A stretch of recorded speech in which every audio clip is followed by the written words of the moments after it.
பயங்கரவாத தடை சட்டத்தின் கீழ் கைது செய்யப்பட்டவர்களில் மேலும் ஒருவரை புனர்வாழ்வுக்குட்படுத்த கொழும்பு பிரதம நீதவான் நீதிமன்றம் இன்று அனுமதி வழங்கியுள்ளது. பயங்கரவாத தடைச்சட்டத்தின் கீழ் கைது செய்யப்பட்டிருந்தவர்களில் சிலர் கொழும்பு பிரதம நீதவான் நீதிமன்றத்தில் இன்று ஆஜர்படுத்தப்பட்டனர். இதன்போது ஒருவருக்கு மாத்திரம் ஒரு வருட புனர்வாழ்வு பெறுவதற்கு கொழும்பு பிரதம நீதவான் நீதிமன்றம் அனுமதி அளித்துள்ளது.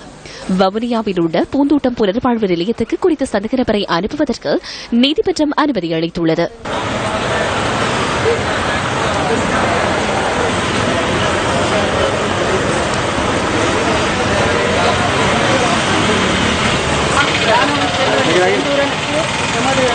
குடும்பத்துக்கு ஆழ்ந்த அனுதாபத்தை தெரிவித்துக் கொள்கின்றோம்.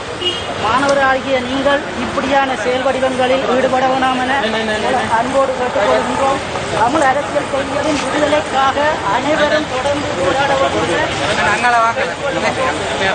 அருணி ஆட்டுகளை சொன்ன தனக்கு எந்தவித புலனாய்வு தகவல்களோ எதுவும் தரப்படுவதில்லை. போலீசார், பயங்கரவாத தடுப்பு பிரிவினர் எல்லாம் நீதிபதி சட்டமா அதிபர் திணைக்களத்துக்கு தான் எல்லாம் வழங்குவதாகவும், ஆகவே மன்றுக்கு எந்த அதிகாரங்களும் இல்லை. இந்த மன்றுக்கு சட்டப்படி ஒரு அதிகாரம் இல்லை. ஆகவே தங்களுடைய வழக்கறிஞர்கள் மூலம் அந்த ரெஃபரன்ஸ் நம்பரை பெற்று சட்டமா அதிபர் திணைக்களத்திலே இந்த கோப்பை மேற்பார்வையிடும் வழக்கறிஞர் அரசாங்க சட்டத்தரணியுடன் தொடர்பு கொண்டு இவர்களுடைய விடுதலை அல்லது புனருத்தாபனம் அல்லது அவர்களுக்கு குற்றப்பத்திரிகை தாக்கல் செய்வதை விரைவாக செய்து கொள்ளலாம் என்று சொன்னார்.